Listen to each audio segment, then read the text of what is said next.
Hello, hello, hello everyone, welcome back to my channel. চলে এলাম তোমাদের সাথে অনেক দিন পর একটা নতুন ভিডিও নিয়ে, ছোট্ট মিনি ব্লগ নিয়ে। হ্যাঁ জানি অনেক দিন তোমাদের সাথে কোনো ভিডিও শেয়ার করিনি, তাই বলে চলো ভিডিওটা ধনতেরাসের দিন থেকেই শুরু করা যাক, ভালো দিন থেকেই।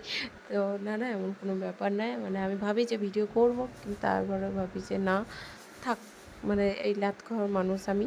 তো যাই হোক, বেশি বকবক না করে তোমাদেরকে সকলকে জানাই হ্যাপি দিওয়ালি।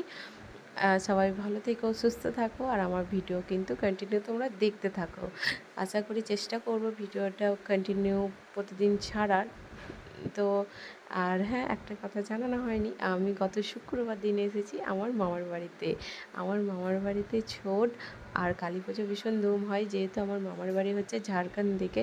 তো সেই জন্য তো যাই হোক, আমি আমার দিদি আর ছোট্ট গোপাল ভাই চলে গেছিলাম মার্কেটের দিকে। আর আমার মামার বাড়ির থেকে মার্কেট খুব বেশি দূর নয়, যেহেতু ঘরের মানে বাড়ির সামনেই। তো যাই হোক, এই যে দেখো বকর বকর করতে তোমাদের সাথে চলে এলাম, আমরা কিন্তু চলে এলাম মার্কেটের দিকে, মানে কাঁসার দোকানে। তো এই যে আমার দাদা ফাজলামি তো শেষ নেই। তো যাই হোক, আমার দিদি এখানে দেখো একটা থালা, গামলা, আর আমি একটা ছোট্ট মতন প্রদীপ কিনেছি। হোক, এই যে তারপর ভাবলাম যে অনেক কেনাকাটি হলো, এবার তো পেট ভোজন তো করতেই হবে। Jokes part. তো যাই হোক, আমি এখানে নিয়েছিলাম চিকেন পকোড়া, দিদি নিয়েছিল ভেজ চাউমিন। তো চলো ভিডিওটা এই